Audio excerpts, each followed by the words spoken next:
Shalom Aleichem. Pada malam hari ini saya akan menyampaikan satu materi yang saya beri judul menunggu saat eksekusi. Seperti sudah ketahui, gambar yang saya tayangkan ini adalah orang-orang yang dieksekusi mati. Tentu sekarang sudah meninggal semua, saudara. Dan ini terjadi di Cina. Ada jutaan orang yang melakukan korupsi. Dia harus menjalani kematian.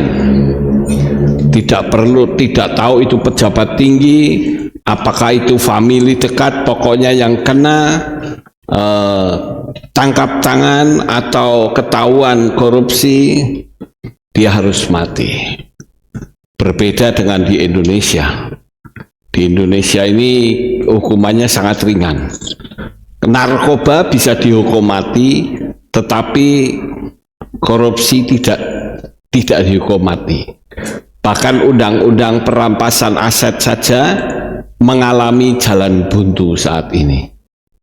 Biarlah untuk hari-hari ke depan undang-undang perampasan aset itu bisa disahkan. Bapak Ibu Saudara yang terkasih, kenapa saya sampaikan materi menunggu saat eksekusi? Saya banyak melihat video-video saat menjelang orang-orang dieksekusi mati. Nggak cuma di China saja, tetapi di mana-mana tempat. Pasti kita tidak pernah mengalami betapa beratnya kehidupan mereka.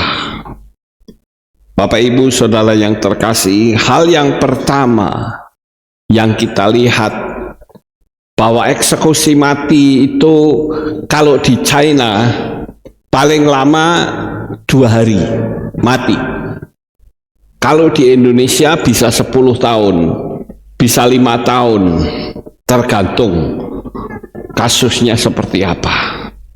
Tapi kalau eksekusi mati di Indonesia itu masih terlalu jauh dari hukuman eksekusinya. Tapi kalau di China itu paling lama 2 hari. Begitu sidang ditok, maka 2 hari lagi, bahkan ada yang saat itu juga langsung mati. Bapak Ibu Saudara yang terkasih, mari kita akan lihat tentang bagaimana perasaan orang-orang yang akan mengalami eksekusi mati. Yang pertama adalah hari-hari dijalani terasa berat. Jam itu berjalan terasa lambat. Bayangkan saudara, orang yang biasa bergurau, biasa kumpul keluarga, sekarang dia harus sendiri. Dia menunggu kematian. Saya melihat eksekusi mati di Indonesia itu tidak diberitahu kapan waktunya, saudara. Jadi orang bisa saja was-was. Paling-paling ada pengumuman, nanti ada 13 orang yang akan menjalani. Tapi dia tidak tahu apakah 13 itu termasuk saya atau tidak. Itu yang membuat mereka kehidupannya hari-hari terasa berat. Nah, biasa hukuman mati itu hari-hari terakhir. Kalau di Amerika, nggak tahu kalau di China, saudara. Kalau di Amerika itu diberikan pilihan. Kamu akan makan apa? Nanti akan dibelikan. Itu sebagai pilihan yang terakhir. Saat menjelang kematian, kamu mau apa? Ada yang mengatakan, aku akan menghabiskan rokok saya. Ada pula yang mengatakan, aku mau beli hamburger. Ya, mereka belikan. Tapi pada saat waktu yang telah ditentukan mereka harus mati. Jadi dapat saudara bayangkan, hari-hari yang mereka jalani itu terasa berat. Padahal jika bertobat itu ada pengampunan, seperti penjahat di atas kayu salib. Dia belum pernah ke gereja, dia belum pernah mengikut Yesua, tapi pada hari itu, seperti di dalam kitab Lukas pasal 23 ayat 43, dan Yesua berkata kepadanya, sesungguhnya aku berkata kepadamu hari ini, engkau akan bersama-sama aku dalam Firdaus. Kalau kita mengikuti LT maupun LAI, terjemahannya masih keliru, saudara. Karena ILT pun mengatakan, dan Yesua berkata kepadanya, sesungguhnya aku berkata kepadamu, hari ini engkau akan bersama aku di dalam Firdaus. Jadi perginya ke Firdaus itu kapan, saudara? Halo? Hari ini. Tapi terjemahan yang tepat adalah, sesungguhnya aku berkata kepadamu hari ini, baru koma. Berarti Yesua itu ngomong sama penjahatnya kapan? Hari ini. Engkau akan bersama aku di dalam Firdaus. Karena kalau orang yang tidak mengenal Yesua, mereka akan kejar ayat ILT maupun LAI. Kita akan kelabaan, saudara. Karena di sana tertulis, sesungguhnya aku berkata kepadamu, hari ini engkau bersama dengan aku di dalam Firdaus. Padahal hari itu Yesua tidak berada di dalam Firdaus, tetapi selama 3 hari dia berada di rahim bumi. Dia melepaskan semua tawanan-tawanan. Oleh karena itu saya beritahu sekali lagi, terjemahan yang tepat adalah, sesungguhnya aku berkata kepadamu hari ini, engkau akan bersama-sama aku di dalam Firdaus. Tetapi Bapak Ibu Saudara, yang saya akan soroti di materi ini adalah sikap-sikap orang yang akan dijatuhi hukuman mati menunggu eksekusi dilaksanakan. Yang pertama, hari-hari itu akan dijalani terasa berat. Dan yang kedua, dia akan menulis surat perpisahan pada orang yang pernah hadir di hatinya, baik itu sang pacar, istri, suami atau anak, ya, atau siapa saja. Pokoknya dia merasa orang yang pernah hadir di dalam hatinya, dia akan curahkan rasa cinta, rasa simpatik, rasa sayang yang dalam. Nah, di poin kedua ini, saya kadang berpikir, saudara, kenapa orang-orang yang tidak sedang dalam penantian eksekusi mati, dia bisa tidak rukun dengan orang lain, baik dengan istri, baik dengan suami, baik dengan anak atau teman. Orang ini menyadari, saudara, bahwa waktu dia ada di dalam dunia ini sudah tidak lama. Bahkan besok tidak akan melihat lagi sinar matahari. Ini adalah malam terakhir bagi dia. Betapa menegangkan hati orang yang akan dieksekusi itu. Karena saya sebelumnya saya coba untuk melihat Lalu saya cetuskan di materi ini untuk bahan perenungan kita. Betapa pentingnya kita punya kerukunan dengan siapapun juga. Sesungguhnya orang-orang yang selalu ada bersama kita itu adalah orang yang ada di dalam hati kita. Sama seperti saya saat ini, saya merasakan bahwa jemaat itu bagi saya adalah mahkota. Bagi saya jemaat adalah orang yang saya kasihi. Bagi saya jemaat itulah yang mengangkat kehidupan saya. Karena saya tidak akan punya arti sama sekali kalau jemaat tidak mau dengar. Untuk apa itu dengar Pak Lukas? Kita lebih baik dolan saja. Bisa seperti itu. Nah, kalau semua orang punya pemikiran seperti, orang nggak mau dengar saya lagi. Apa artinya saya melayani, saudara? Jadi bagi saya jemaat itu adalah orang-orang yang dekat di hati saya, orang-orang yang mengasihi saya. Apalagi saat saya mengalami sakit, banyak jemaat yang datang berkunjung dan berdoa untuk saya. Tentu hal itu membesarkan hati saya, menyenangkan hati saya. Saya bisa menyadari betapa orang yang ditinggal sendirian, orang yang merasa tidak ada orang yang bisa mendekat kepada dia. Seperti orang di dalam penjara kan tidak boleh mendekat, saudara. Penjaranya di kerangkeng, apalagi kalau di Indonesia, penjara kelas kakap itu di Nusa Kambangan. Itu untuk nyebrang saja sulitnya luar biasa. Tidak sembarangan orang bisa nyebrang ke Nusa Kambangan.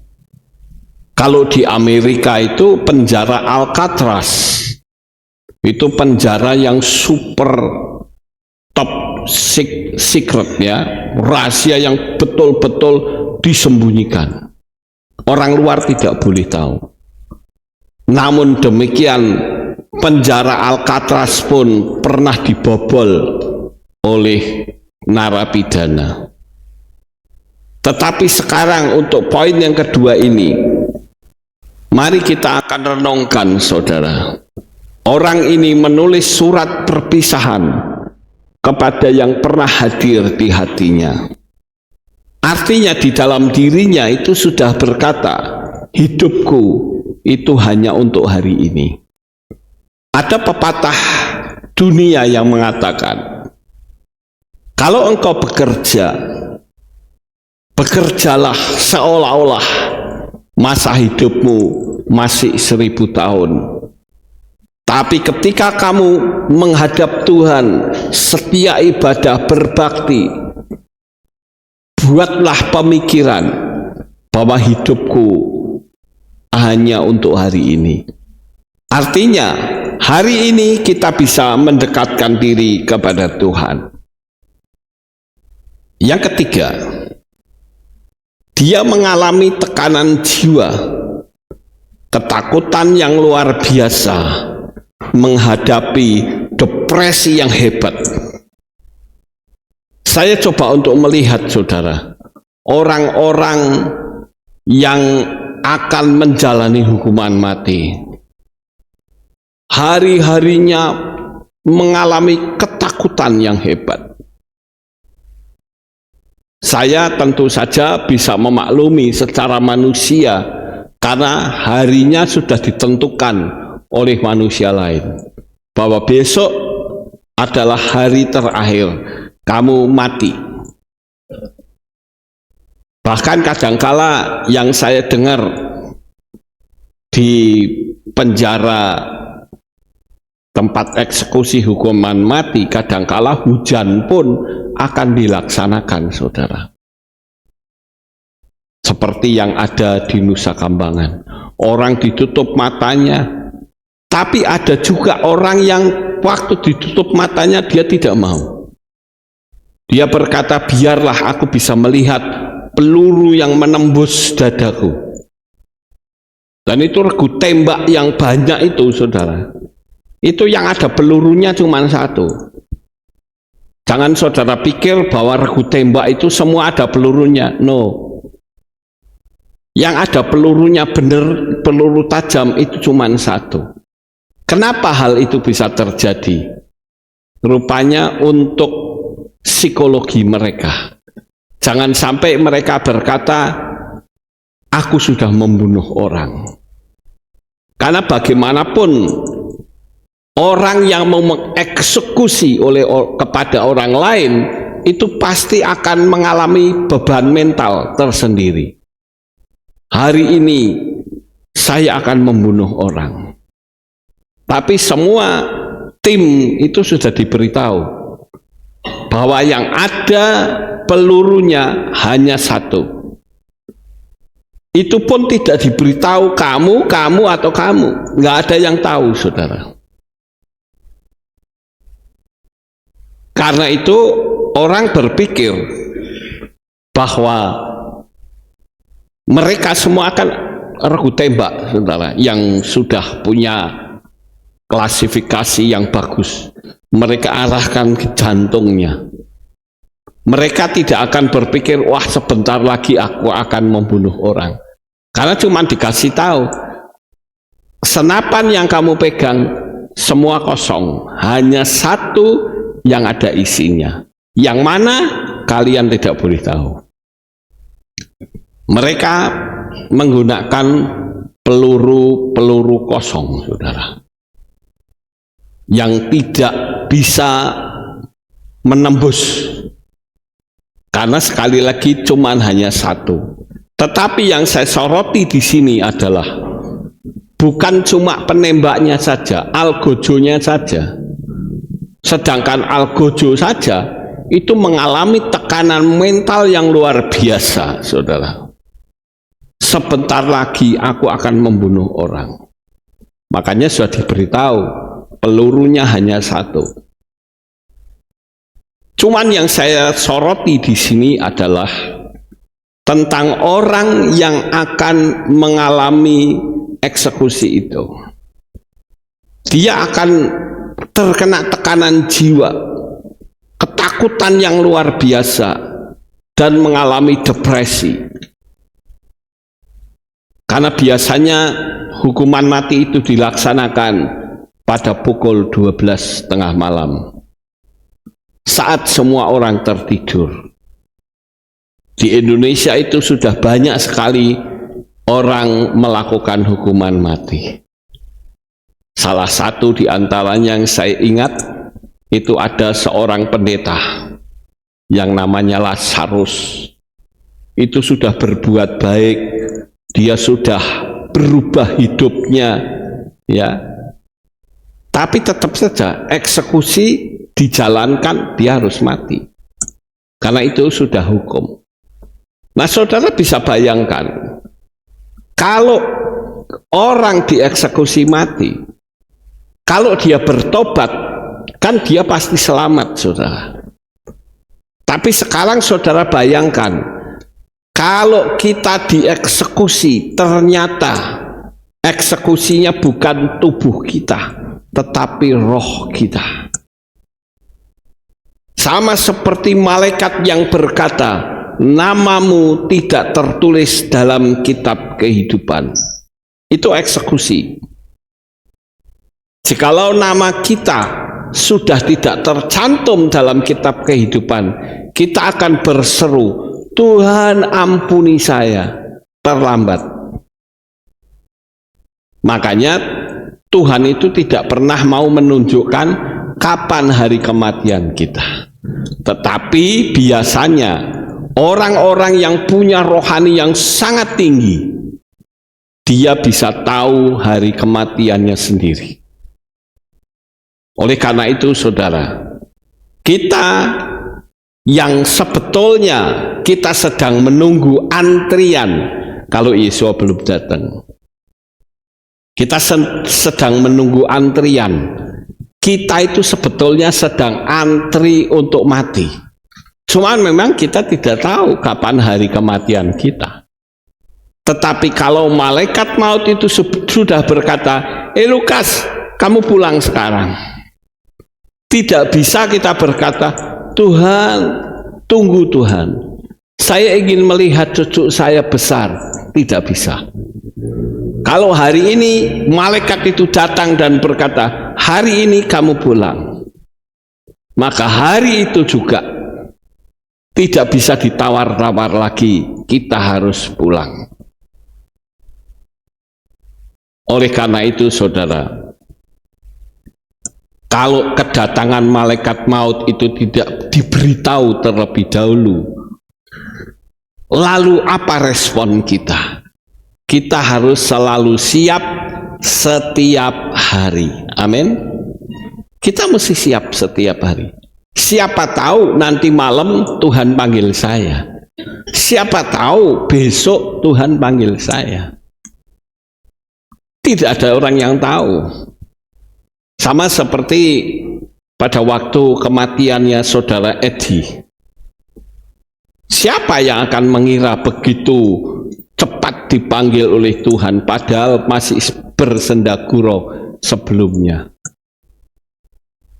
Tetapi sekali lagi kalau panggilan itu sudah dinyatakan, berarti tidak bisa diganggu gugat.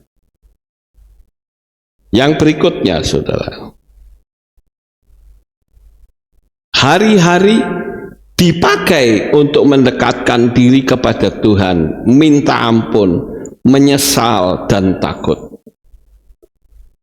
Ini yang saya lihat dari apa yang dilakukan oleh orang-orang yang akan dieksekusi mati. Lalu saya berpikir, kenapa hari-hari biasa tidak dipakai untuk mendekatkan diri kepada Tuhan?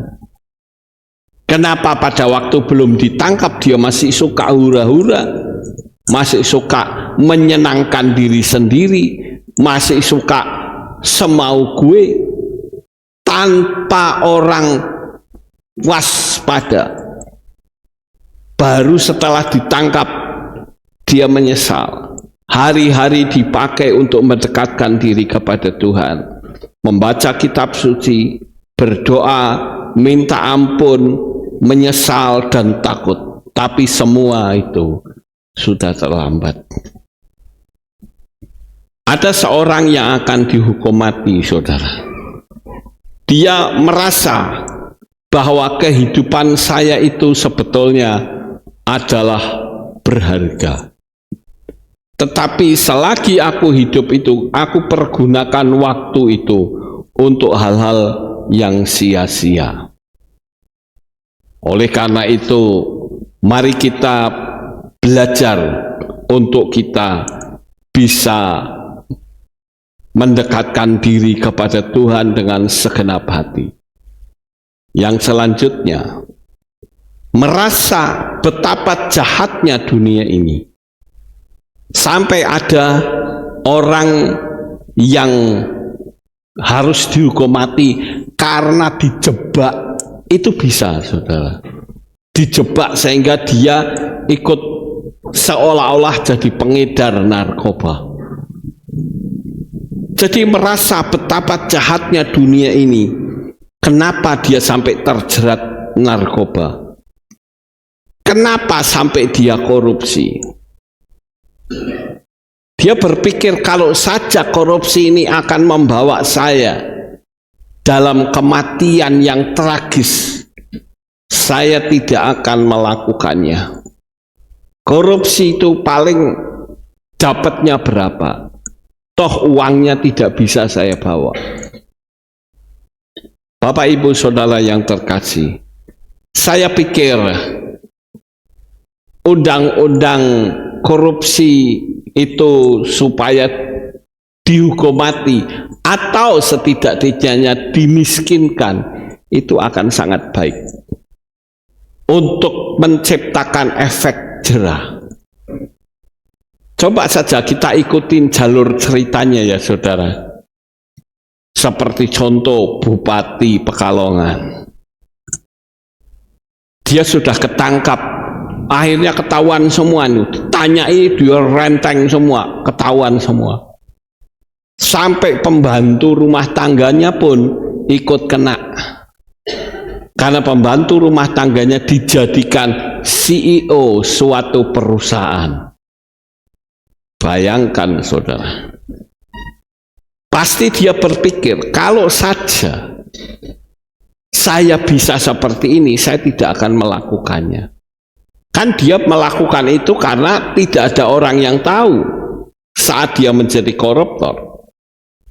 Dan kini kesenangan itu tinggal kenangan, sementara setan lari, tapi menyesal sudah terlambat. Pada saat dia menjadi pengedar narkoba, dia dibisiki oleh setan, menjadi sahabat setan. Pada saat dia melakukan korupsi, setan juga membujuki dia, membuat dia sukacita dan ingin lagi dan korupsi lagi. Tapi begitu ditangkap, kemana setannya? Setannya itu lari. Setannya akan berkata, nah sekarang lu tanggung sendiri dah, aku lepas tangan. Itulah sikap dari setan, saudara. Setiap dosa apapun di dalam dunia ini, selama belum ketahuan, bujukan-bujukan dari setan akan terus dikatakan tambah lagi, tambah lagi, tambah lagi, apapun dosanya. Tapi begitu sudah ketahuan, ketangkap, setan akan berkata, aku nggak ikut-ikut lo ya, sorry, aku akan cari mangsa baru. Dia cari mangsa yang baru. Sehingga orang itu merasa ternyata kehidupan ini cuma seperti ini.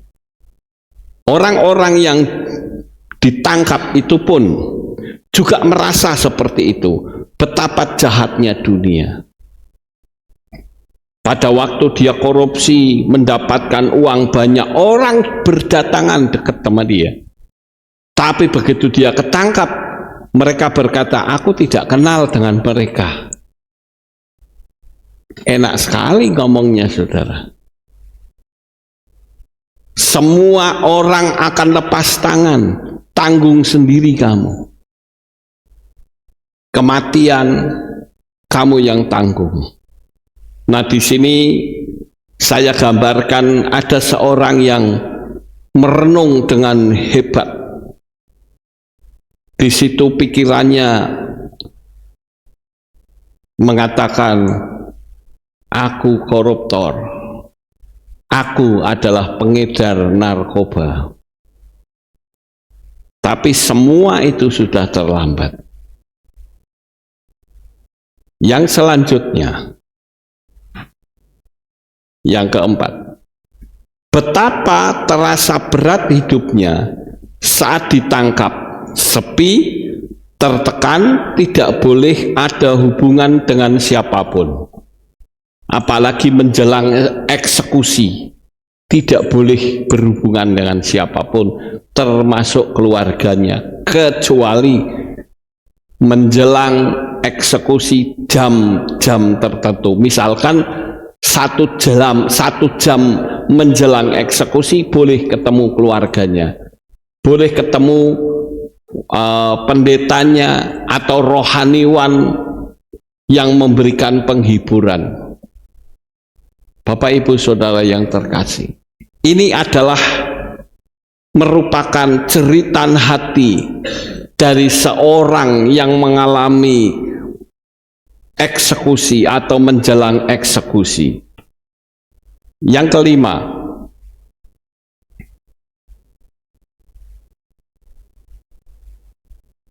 saat berjalan menuju eksekusi, dia merasakan betapa penting dan berharganya hidup ini sekarang menjadi hina. Bayangkan saudara, waktu yang lalu saya melihat ada orang yang akan dieksekusi mati, baru ditangkap saja sudah ketahuan korupsi di China, itu orang sampai berak di celana, saudara, saking takutnya. Karena dia berpikir sebentar lagi aku akan mati. Tapi berbeda dengan di Indonesia. Orang korupsi di Indonesia masih enjoy, masih tertawa-tertawa, bahkan masih selfie pakai tangan begini, masih senyum-senyum. Karena dia tahu paling-paling hukumannya 3 tahun, 4 tahun. Atau bisa bebas kalau pinter, saudara. Seperti itu. Kalau sampai masuk 4 tahun juga berpikir, 4 tahun aku mendekam di penjara, nggak apa-apa. Nanti keluar juga aku tetap kaya. Tapi ada lagi yang lebih jahat lagi, yaitu memakai joki. Saya dengar ada orang yang pakai joki, saudara. Kalau itu bukan hukuman mati ya. Kalau di Indonesia kan belum hukuman mati, saudara. Baru ditangkap, divonis 3 tahun. Dia cari joki. Orang yang mau menggantikan dia. Syaratnya dia tidak boleh keluar rumah. Di dalam rumah saja. Tapi orang yang menggantikan keluarganya akan disupport dana. Orangnya menggantikan. Saya pikir kok bisa ya di penjara seperti itu. Tapi faktanya bisa, saudara. Saya pernah mendengar kisah seperti itu. Pakai joki. Ya, Indonesia ya seperti itulah. Kita mau berbuat apa? Memang kenyataannya seperti itu. Makanya saya katakan, Bapak Ibu Saudara yang terkasih, jangan sampai terjerat hukum. Habis kekayaan saudara. Berapapun yang saudara miliki akan habis. Oleh karena itu, berusaha sedapat mungkin kita lebih baik ngalah. Karena ngalah itu bukan berarti kalah ya.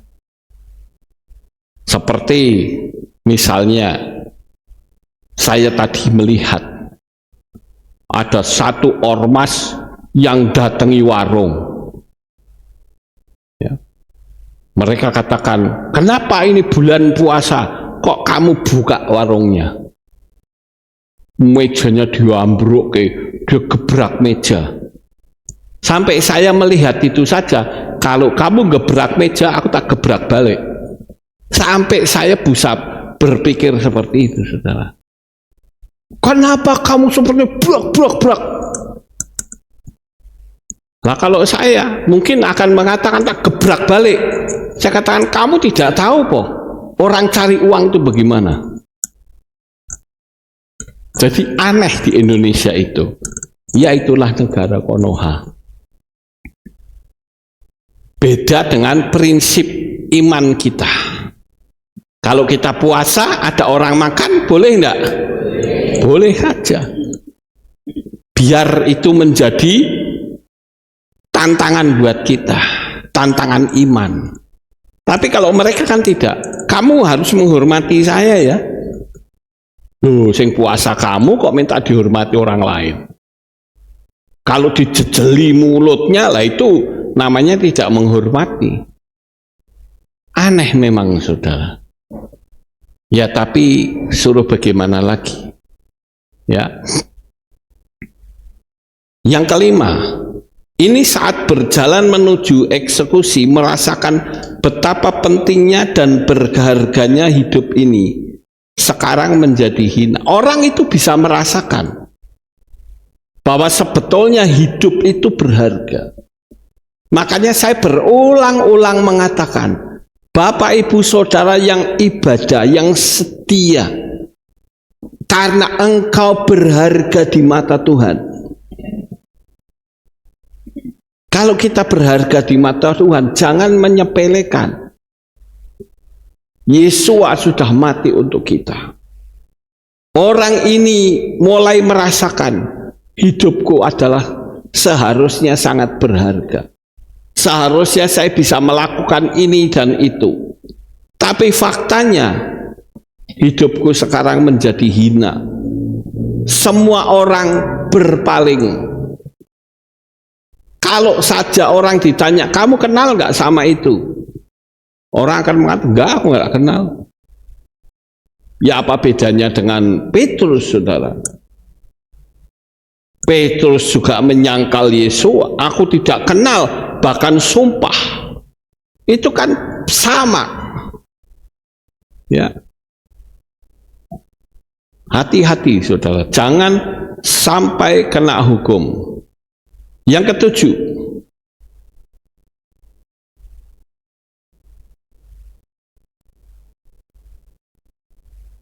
yang keenam ya, yang keenam. Beragama itu tidak cukup tanpa memiliki pengalaman pribadi dengan Yesua.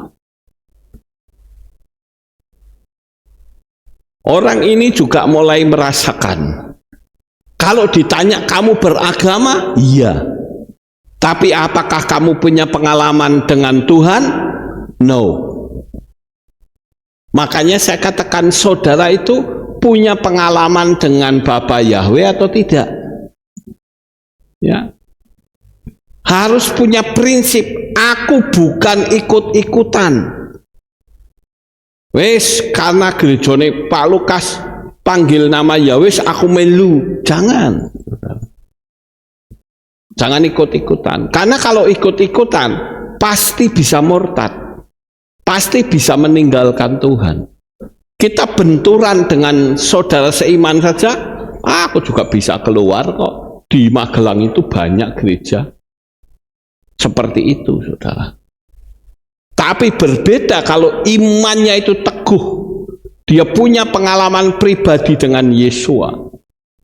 Kalau orang membujuk dia untuk keluar atau pindah agama lain, atau pindah ke gereja lain, orang akan berkata, emang gerejamu sudah menyembah Yahweh? Belum. Belum menyembah Yahweh kok ajak-ajak saya. Mimpi kali. Itu orang yang imannya kuat, orang yang tebal imannya. Saya pernah dulu didatangi oleh BKS AG,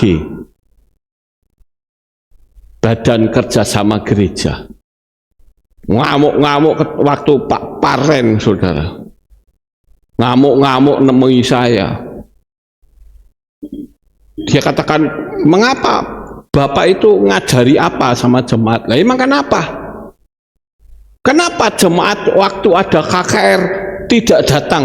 Ya tidak datanglah, yang disembah juga lain kok. Saya bilang gitu. Coba yang disembah Bapak Yahweh, saya jamin dia pasti datang. Tapi kalau tidak, mereka nggak mau. Nggak usah saya kasih penekanan, dia sudah ngerti itu jemaat yang hebat. Saya katakan demikian.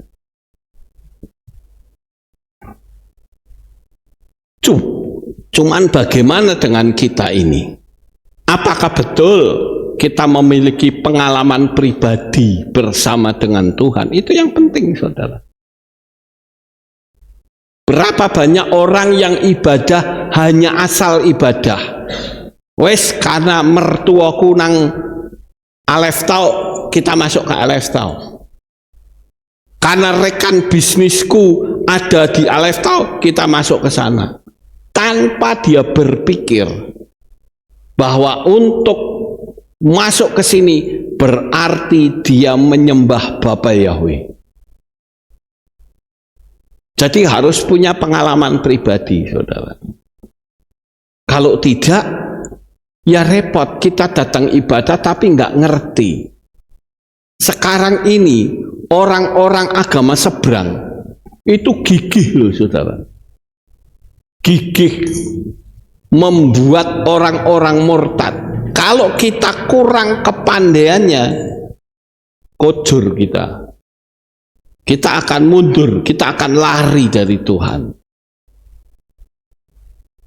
Tapi kalau iman kita kuat, kita berani berkata, pertobatkan saya, murtadkan saya kalau bisa. Mungkin kamu menganggap supaya kamu bertobat. No, saya itu kalau meninggalkan Tuhan pasti murtad. Dan saya tahu keselamatan tidak ada di tempat yang lain kecuali nama Yahweh. Makanya saya katakan, coba murtadkan saya kalau bisa. Wis profesor, doktor, sisan, mau S1, S2, mau S lilin sisan, coba murtadkan saya kalau bisa. Tidak mungkin bisa, sepinter teologi apapun, tidak mungkin. Karena saya sudah mengimani betul bahwa Yahweh itu adalah si pemilik Syamayim. Dan Yahweh telah turun ke dalam dunia ini dalam wujud manusia, yaitu Yeshua HaMashiach. Mau pengajaran apapun tidak kodal, saudara.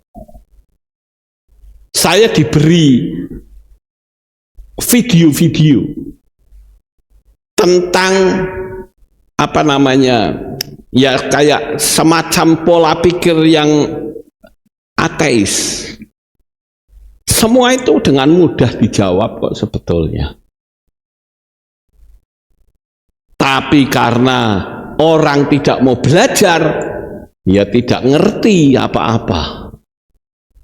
Ini penting loh saudara. Mati dan hidup kita itu saat ini. Kalau kita keluar dari karya keselamatan Tuhan, saudara akan lewat.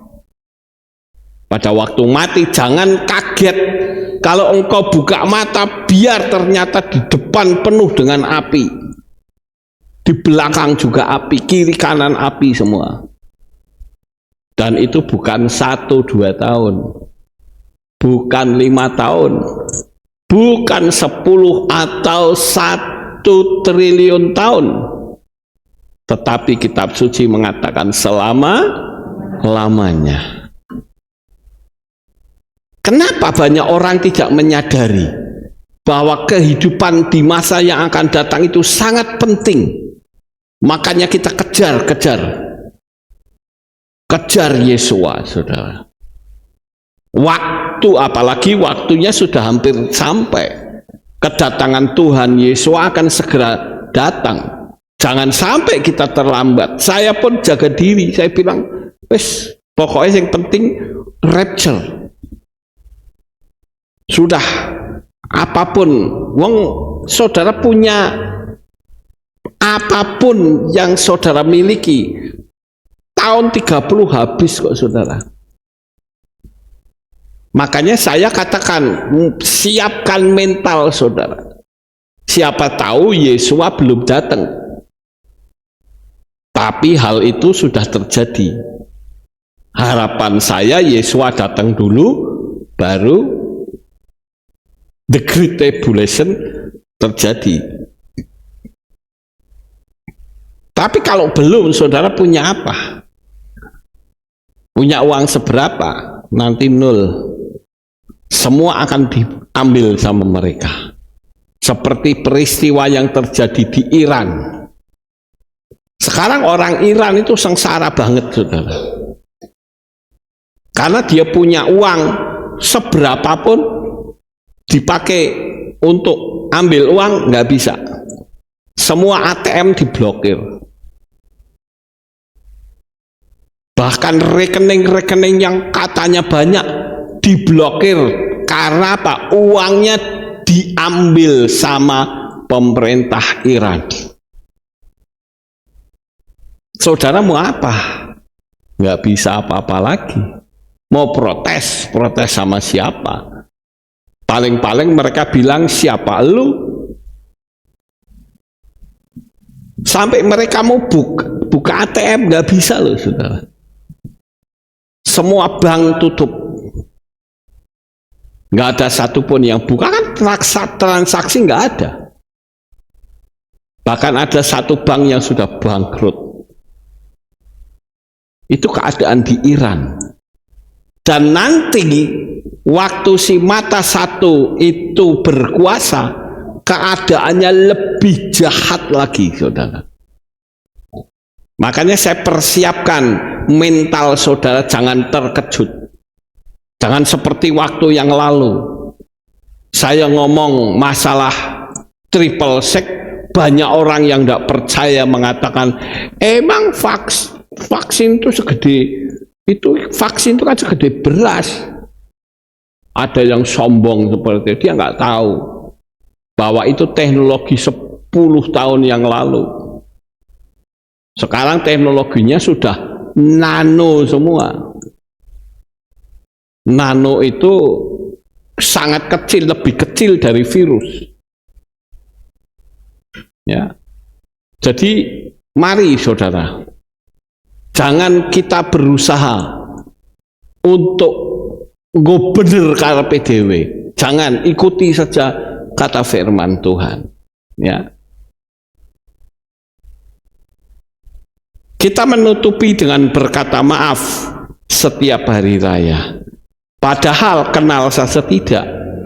Tapi justru yang mengalami konflik bahkan tidak dihubungi. Ini yang disebut roh agamawi. Bukankah kita seperti itu? Mohon maaf lahir dan batin. Lah orang mau minta maaf sama saya kata, emangnya kamu pernah salah sama saya? Wong kamu tidak pernah salah, kok minta maaf sama saya?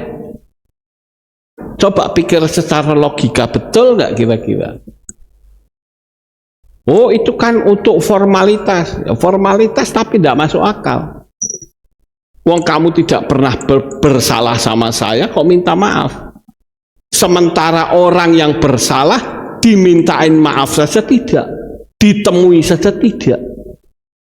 Kan itu perbuatan sia-sia sebetulnya.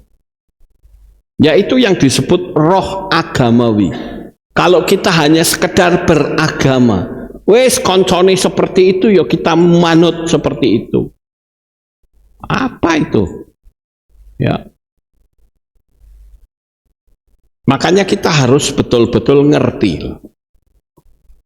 Saya ambil contoh. Kalau ada orang yang mati, ya, saya pernah lihat di Magelang. Kalau ada orang yang mati, itu katilnya dipayungi, saudara. Betul nggak? Katil itu Magelang ngerti nggak? Keranda bahasa Indonesia. Keranda ditutupi pakai payung di atasnya. Emangnya hujan dipayungi? Logika, saudara. Apa? Apa? Katanya kepanasan. Bahkan di dalam ditutupi.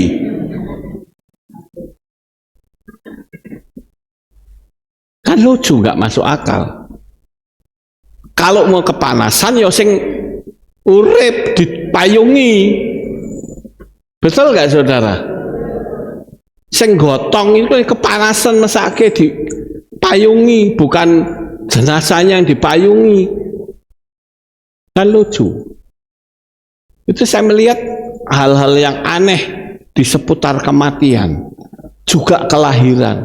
Orang lahir ditutupi listrik, ditutupi baskom atau ember, saudara. Lah piye maksudnya? Ngobori apa itu? Itu kan sama saja ngasih lampu semut. Iya kan?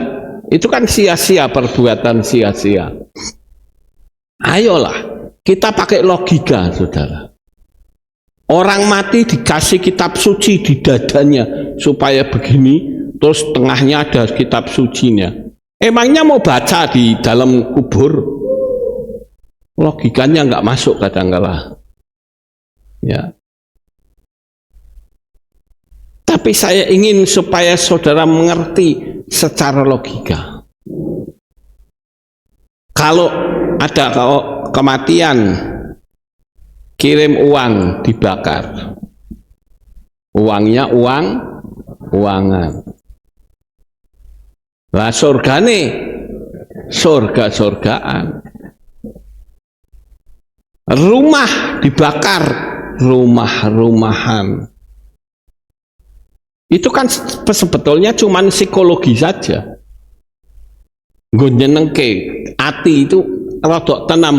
Oh ya, aku sudah membelikan rumah engkong saya di sono. Nanti di sana punya rumah dan engkong saya juga punya uang sudah saya kirim dengan membakar. Kan begitu, saudara. Jadi jangan sampai kita itu terjebak dengan roh agamawi, termasuk di iman kita. Ya. Kita mau bersalaman-salaman, mohon maaf, nggak apa-apa karena kita kenal. Tapi mosok nggak kenal kok saya minta maaf loh, salah apa? Lo betul nggak, saudara? Pakai logika aja, saudara. Saya minta maaf ya. Saya kadang digitukan sama orang. Loh, kamu nggak salah kok minta maaf sama saya.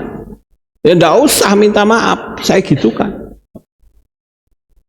Ini terjebak roh agamawi. Tapi ayo kita miliki pengalaman pribadi bersama dengan Tuhan. Sekarang kita renungkan, saudara. Sehebat apapun saudara punya titel dan jabatan, namanya akan berubah menjadi almarhum. Misalnya Profesor Dr. Pendeta Lukas Sutresno STHMA. Pada waktu mati, almarhum itu ada di mana? Sudah tidak lagi Profesor Dr. Lukas Sutresno STHMA itu di mana? Nggak ada seperti itu lagi, saudara. Tapi selagi hidup, titel itu seolah-olah, bangga sekali. Dulu pernah di kehilat kita, saudara. Ada orang yang bertitel, kalau dipanggil namanya saja nggak mau maju. Tapi kalau dikatakan SH maju. Loh, saya bilang, ini kenapa ya? Ada lagi dulu orang KPI, waktu dipanggil namanya ngamuk. Tahu aturan apa tidak? Aturannya apa?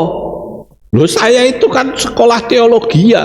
Saya pendeta, panggil Pak Pendeta. Oh, orang kanggo nang KPI, saudara. Di KPI itu ndak ada begitu-begituan. Saya mau dipanggil Lukas saja yang masa bodoh, ya. Orang kanggo di KPI itu ndak ada seperti itu. Wong ketika kita kumpul-kumpul sinode saja, kita pakai nama bukan sinode, fellowship. Orang-orang banyak yang pakai jas, saya cuma pakai kaos.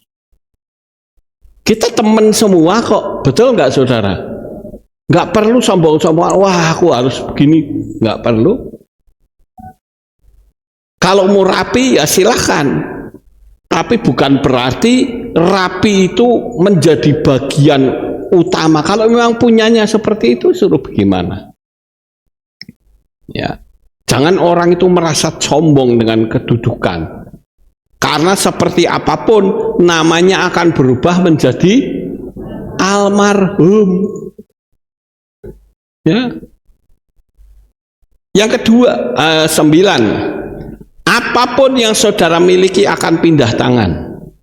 HP, toko, sertifikat, tanah atau sepatu akan berubah menjadi milik orang lain.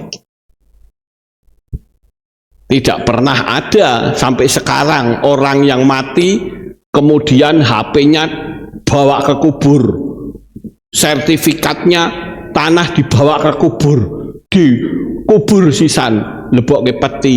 Nggak ada, saya belum pernah lihat gitu.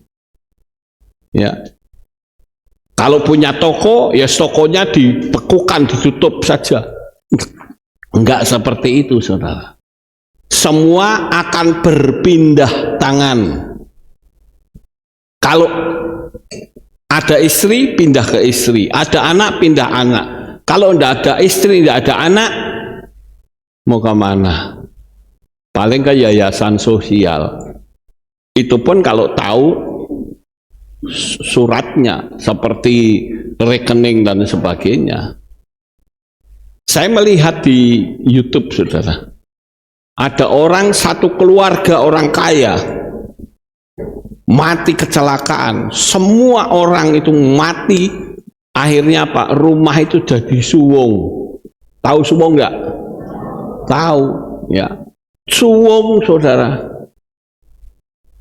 Saya diceritani teman saya, pada waktu ada triple sex, satu keluarga dikasih triple sex semua, mati kabeh 8 orang, rumahnya sekarang suwung. Ya. Saya bisa ngomong begini karena ada teman yang cerita kepada saya. Jadi semua akan berpindah tangan. Yang ke-10, dunia tidak bersedih dengan kematian saudara. Semua akan berjalan seperti biasanya. Apa yang kita banggakan? Nggak ada yang kita banggakan. Nggak ada yang kita bisa sombongkan di dalam dunia ini.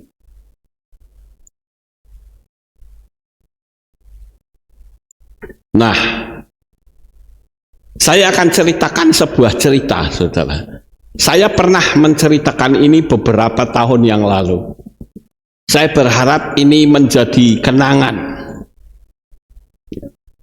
Ceritanya begini, saudara. Ada seorang pria memiliki 4 istri, kemudian didatangi oleh malaikat.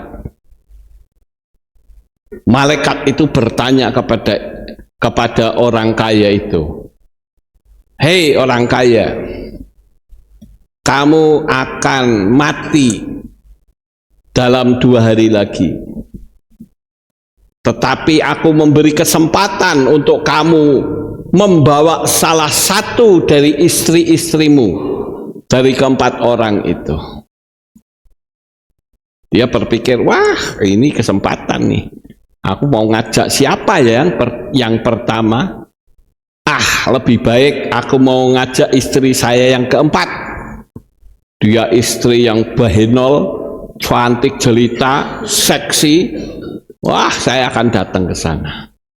Kemudian dia ngomong sama istri yang ke-4, "Istriku, aku dalam 2 hari ini akan mati. Maukah engkau menemani aku dalam kematian?"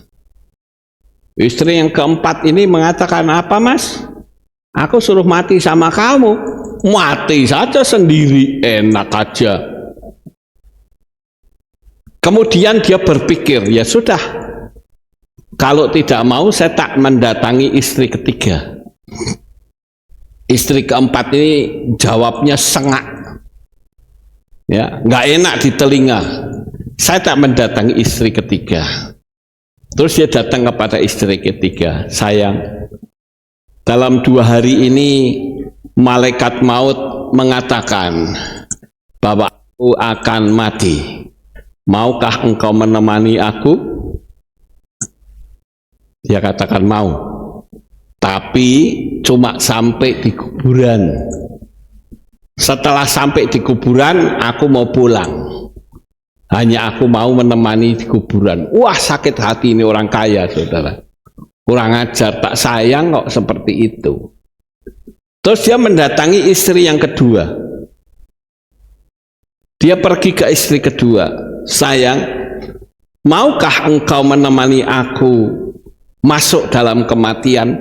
Karena dalam 2 hari lagi aku akan pulang." Istri kedua juga begitu, saudara. "Maaf, aku juga hanya bisa menemani kamu di kuburan. Sorry ya, orang kaya ini luar biasa kepahitan kepada istri-istrinya, saudara. Kemudian dia mendatangi istri yang pertama.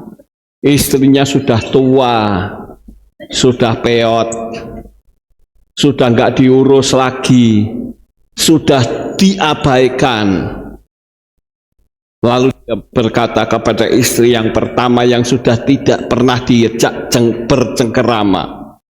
Dia katakan, sayangku, maukah engkau menemani aku pada saat nanti aku mati 2 hari lagi? Aku akan mati, maukah engkau menemani aku? Di luar dugaan, istri yang pertama ini mengatakan mau. Bahkan aku akan menemani kamu sampai di pengadilan Tuhan. Wah, suaminya itu senang sekali, saudara. Tapi dia berpikir, sayang sekali ya, istri yang pertama ini sudah nggak keurus. Istri yang pertama ini sudah nggak pernah diajak ngomong. Istri yang pertama ini sudah terabaikan, kalah dengan istri yang kedua, ketiga, dan keempat. Saudara yang terkasih, apa artinya ini? Istri yang keempat itu bernama harta dan tahta. Harta dan tahta tidak bisa menemani kamu sampai ke kuburan. Bahkan dia maunya cuma di rumah saja. Makanya dia katakan, aku nggak mau nemani kamu. Dan istri yang ketiga itu bernama teman dan sahabat. Dia hanya bisa mengiring kamu sampai di kuburan. Setelah itu kita pulang masing-masing. Kamu sudah jalani kematian dan aku jalani kehidupanku seperti biasa. Istri yang kedua itu bernama keluarga. Dia juga hanya bisa menemanimu sampai di kuburan. Setelah itu mereka sibuk. Dan bahkan banyak orang yang ngereh-ngerehi, yang membujuk dengan berkata, sudah, jangan susah. Kalau istrimu mati, kamu kawin lagi saja. Seperti itu, saudara. Itu namanya keluarga. Sedangkan istri yang pertama yang akan menemani kamu sampai ke pengadilan itu bernama iman. Tindakan dan perbuatan kita akan menyertai kita sampai di kursi pengadilan Tuhan. Padahal yang namanya iman, tindakan dan perbuatan kita sudah tidak pernah kita lakukan. Jadi jangan sampai terlambat. Orang cari harta boleh-boleh saja, tetapi jangan sampai meninggalkan Tuhan. Kita berteman dan bersahabat boleh-boleh saja. Bahkan kita memiliki keluarga juga boleh-boleh saja. Tetapi ingatlah, ada sesuatu yang akan menyertaimu sampai pada pengadilan Tuhan, yaitu iman, tindakan, dan perbuatan kita. Nah, itu kita harus hati-hati. Seperti kita baca di dalam Filipi 1 ayat 21, sangat terkenal sekali. Karena bagiku hidup adalah hamasyah dan mati adalah keuntungan. Kenapa mati disebut keuntungan? Karena Yesus sudah menjamin keselamatan kita. Karena Yesus satu-satunya jalan dan kebenaran dan hidup. Kenapa Paulus berkata mati adalah keuntungan? Di dalam Yesaya 43 ayat 11, mengatakan Anoki Anoki Yahweh wa ain mibal ade musia. Akulah Yahweh, tidak ada juru selamat selain aku. Kalau dikatakan tidak ada juru selamat, berarti keselamatan itu milik siapa, saudara? Milik Bapak Yahweh. Jangan saudara berkata, Allah juga tidak apa-apa. Ojo bilang begitu. Ingat, Bapak Yahweh sendiri yang berkata, akulah Yahweh, tidak ada juru selamat selain aku. Kita sudah memiliki Bapak Yahweh. Bapak Yahweh sudah memiliki kita. Jadi kita sudah tinggal berpegangan saja sampai kapanpun, ya. Karena Yahweh itu juru selamat. Kematian berarti selesainya rumah di Syamayim. Di dalam Yohanan pasal 14, ya, kalau tidak salah, di rumah Bapakku banyak tempat, dan aku pergi ke sana untuk membuat rumah bagimu. Dan kalau rumah itu sudah selesai, kita akan dipanggil. Apa enggak senang, saudara? Sudah dibelikan properti, sudah tinggal nempati. Jadi kalau kita ke sana, kita mungkin terkagum-kagum, wah, hebat rumahku. Oleh karena itu, saudara, agar supaya kita bisa menikmati rumah kita yang indah, kita harus tetap setia sampai mati. Kematian berarti tugas sudah selesai. Tugas apa? Tugas di dalam dunia ini sudah selesai. Tugas untuk memberitakan Injil sudah selesai. Cuman nggak tahu apakah saudara memberitakan Injil atau tidak. Ya, pokoknya tugasnya sudah selesai. Yang selanjutnya adalah jadilah berkat di dunia ini, supaya orang tidak syak lalu mengatakan orang itu mati kebenaran. Sama seperti rakyat Iran. Rakyat Iran itu kan pemimpinnya mati, separuh orangnya nyukur ke, saudara. Syukur, gak dulu-dulu aja mati. Padahal orang Irannya sendiri benci dengan pemimpinnya. Karena sampai peristiwa kemarin bantai 12.000. Ya, 12.000 orang dibantai. Siapa yang berani demo, dibunuh semua pakai peluru tajam. Ada 12.000 orang yang mati. Makanya pada waktu Khamenei mati, wah, semua orang bersorak-sorak, ya. Yang selanjutnya yaitu selama kita hidup di dalam dunia ini, jadilah history maker. Pembuat sejarah, pembuat kisah. Kalau saya bisa menggembalakan di Magelang ini, saya termasuk history maker.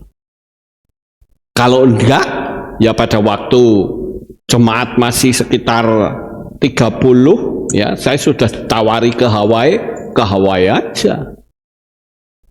Tapi saya bilang tidak. Saya akan tetap di sini. Saya akan jadikan hutan menjadi kota. Itu. Paling tidak saya bisa menjadi story maker. Kematian adalah berakhirnya penderitaan di dunia ini. Makanya saya sering mengatakan dunia itu lembah air mata. Kalau lahir mesti nangis, betul gak, saudara?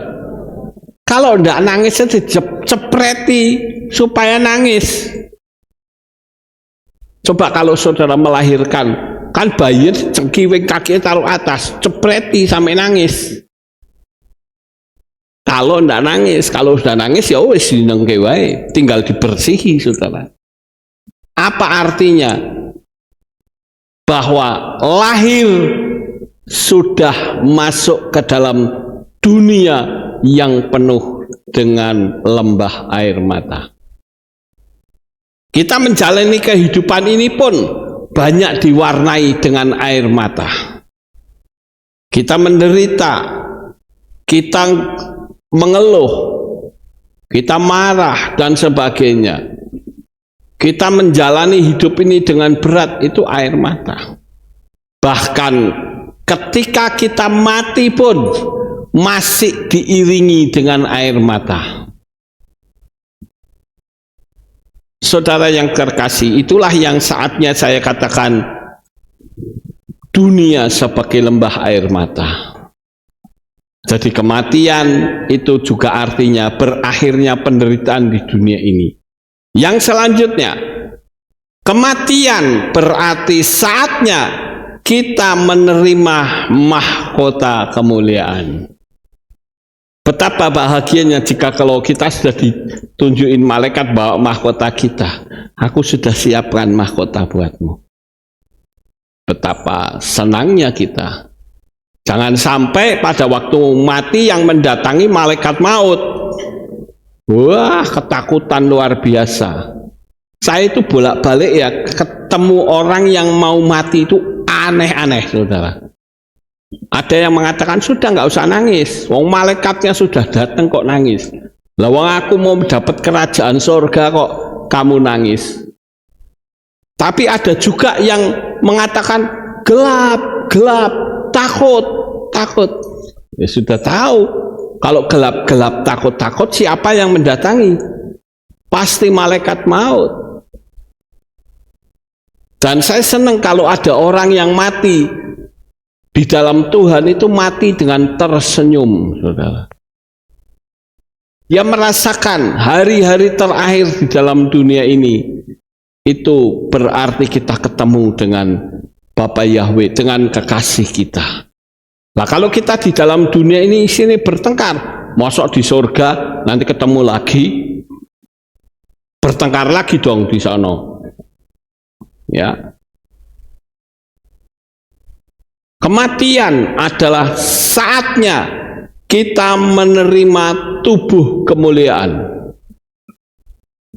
Tubuh kemuliaan artinya tubuh yang tidak bisa dibatasi oleh ruang dan waktu.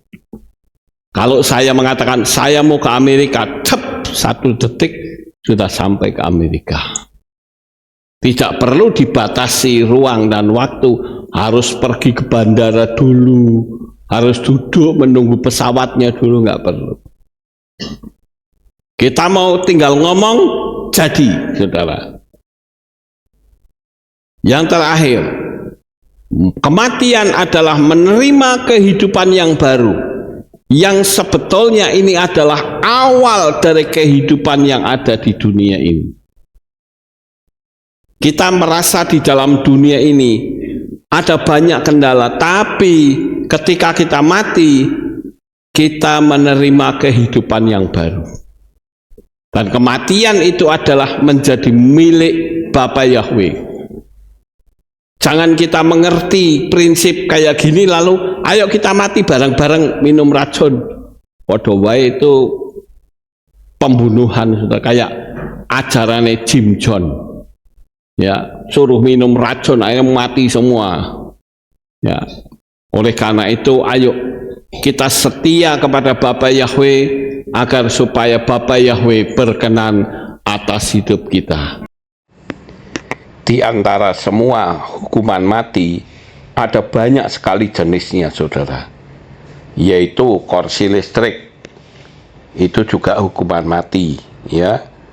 Kemudian suntik mati, ya. Suntik mati ini sudah sedikit manusiawi, yaitu orangnya sebelum disuntik mati dia dibius dulu.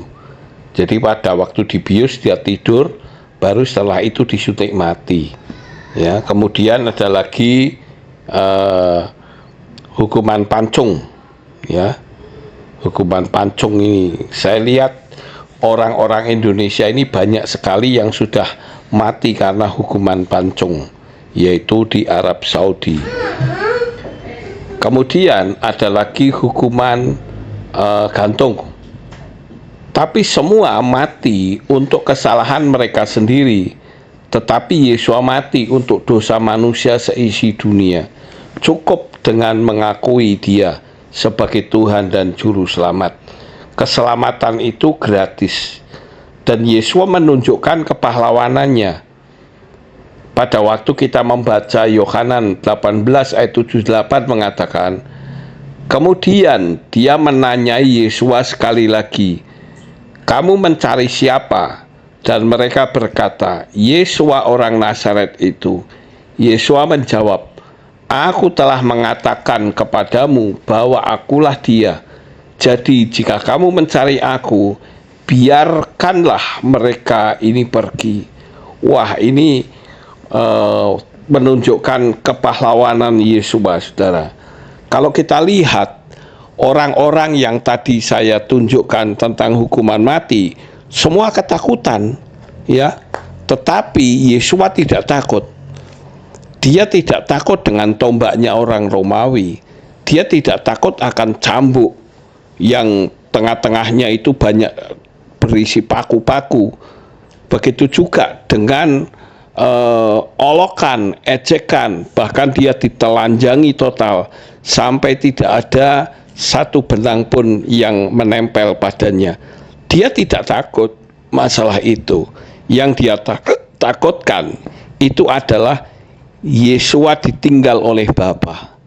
Nah, bagaimana dengan kita, saudara? Beranikah kita seperti Yesus? Berani bertanggung jawab? Dengan kata lain, Yesus hendak berkata kepada orang-orang itu, kamu kan yang dicarikan Yesus, aku ini Yesus. Jadi biarkan mereka pergi. Mereka tidak bersalah sama sekali.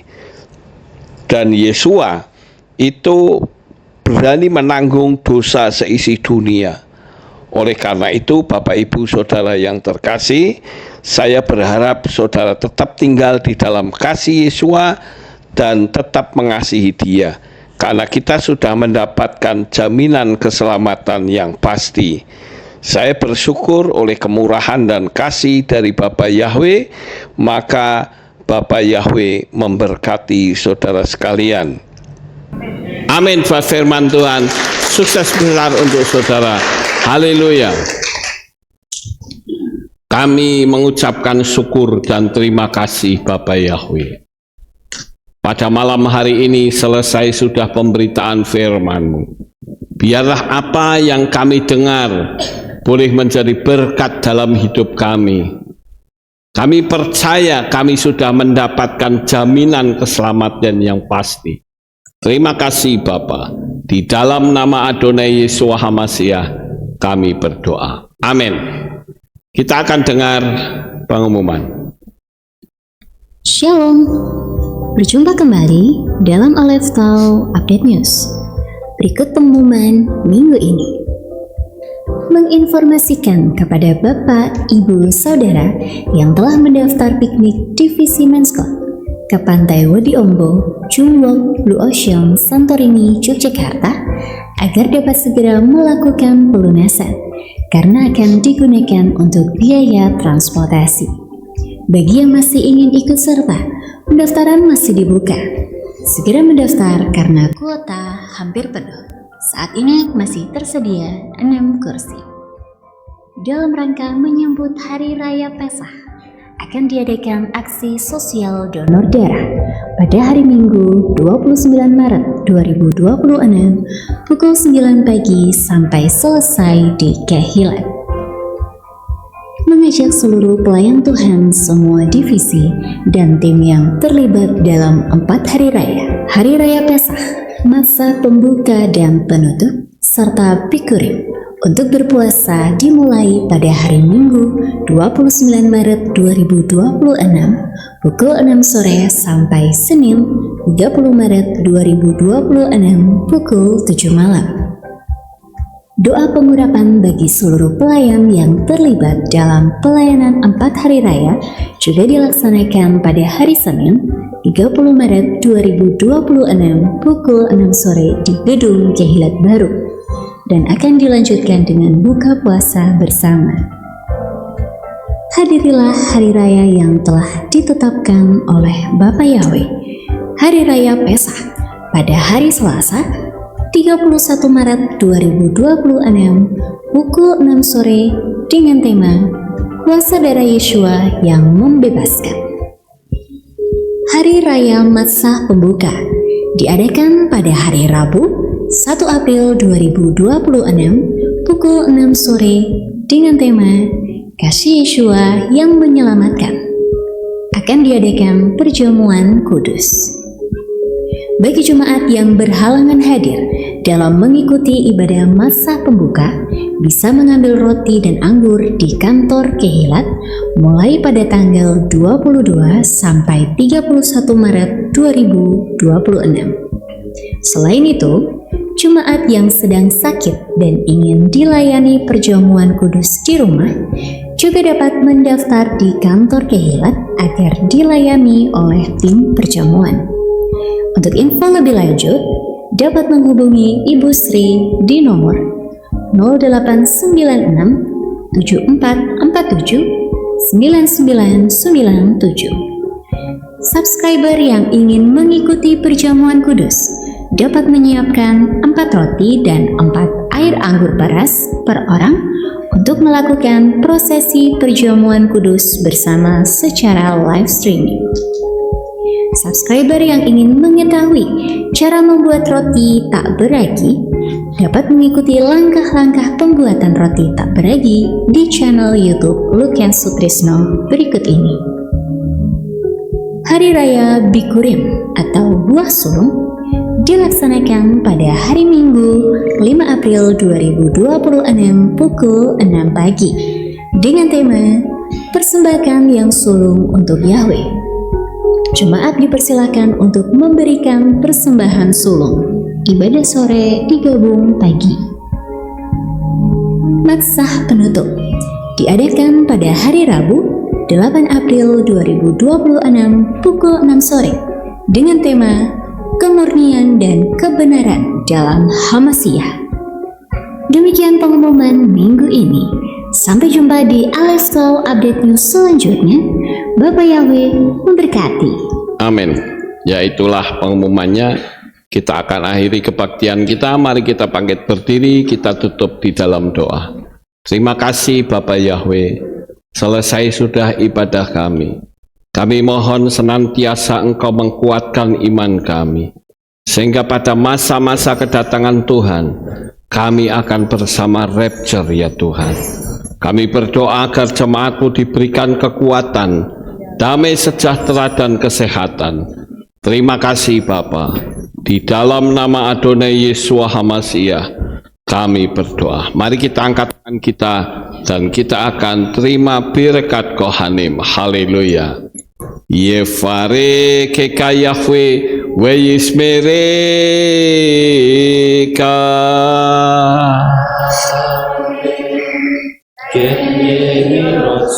Yair Yahweh panau eleka wikuneka.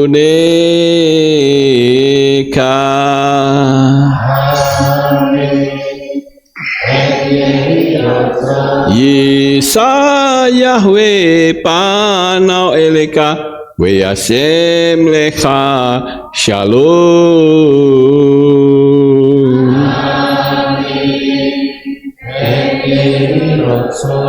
Baruk atau Pair Ufaruk atau Pesadeh, diberkatilah engkau di kota dan diberkatilah engkau di ladang. Amin. Baruk peripit neka ufri atmatka ufri faem teka sekar ala peka westerot soneka.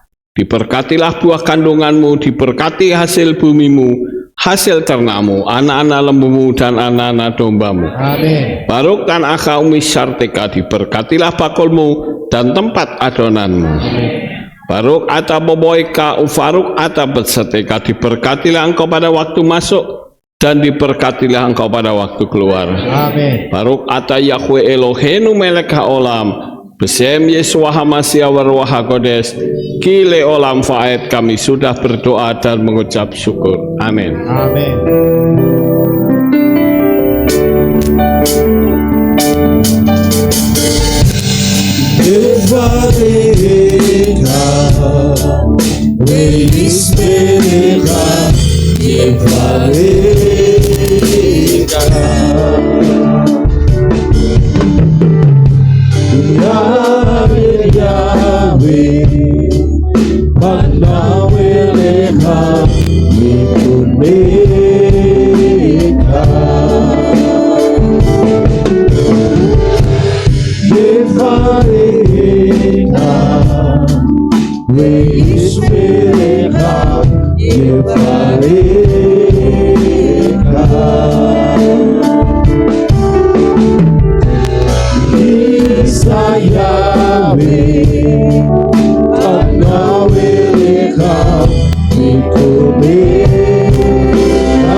Selamat malam Bapak Ibu, selamat pulang. Bapak Yahweh memberkati.